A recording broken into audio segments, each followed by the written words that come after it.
This is Lawrence Transit with Integrity Inspection Service, and I want to talk to you today about deck flashing issues.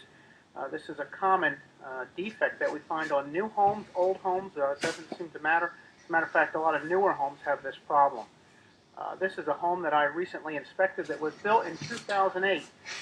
And I'll tell you the truth, a lot of people think that newer homes don't even need to have a home inspection. They think, well, the builder warranty applies, or they had the local town inspector and he checked it out.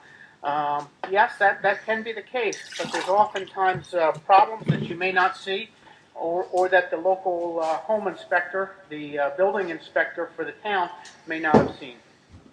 And this is a pretty nice home, and it's brand new. It's never been lived in.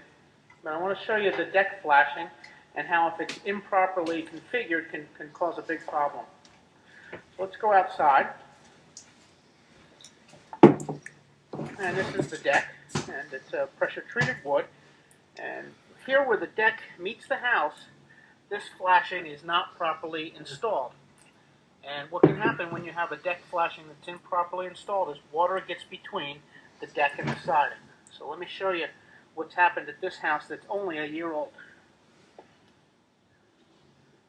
Okay, let's go back inside and we'll go down the basement.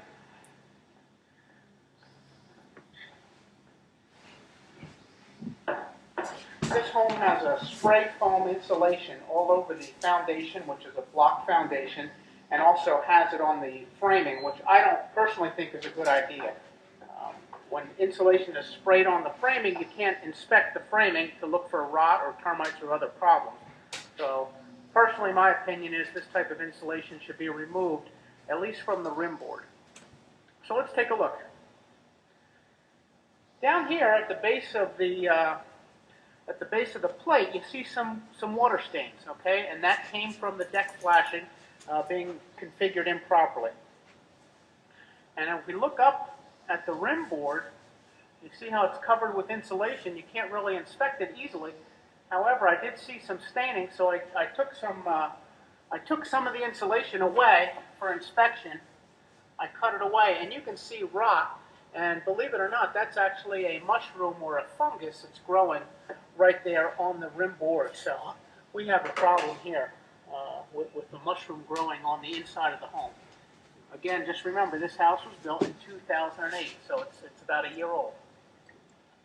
Okay, so let me look outside. We'll take a look at that and see if we can't see the cause of the problem, or part of the cause. I showed you from the top of the deck.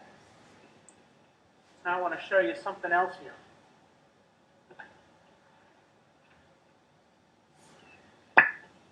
Okay, we'll go outside here and look at the deck, and where the deck ledger board is attached to the house, there is no flashing that comes over the top of the ledger board. That type of flashing is critical to keep water away from the inside of the siding. So basically, without that flashing there, you're going to have water that runs inside the house, and certainly can be a structural problem. Not to mention, it makes the deck much less safe, because if the deck is fastened to wood that's rotting, it's going to tend to fall down and possibly could hurt or kill somebody. So, important issue, and it's found in many homes, and that's another reason why you need to get every home inspected, whether it's old or new.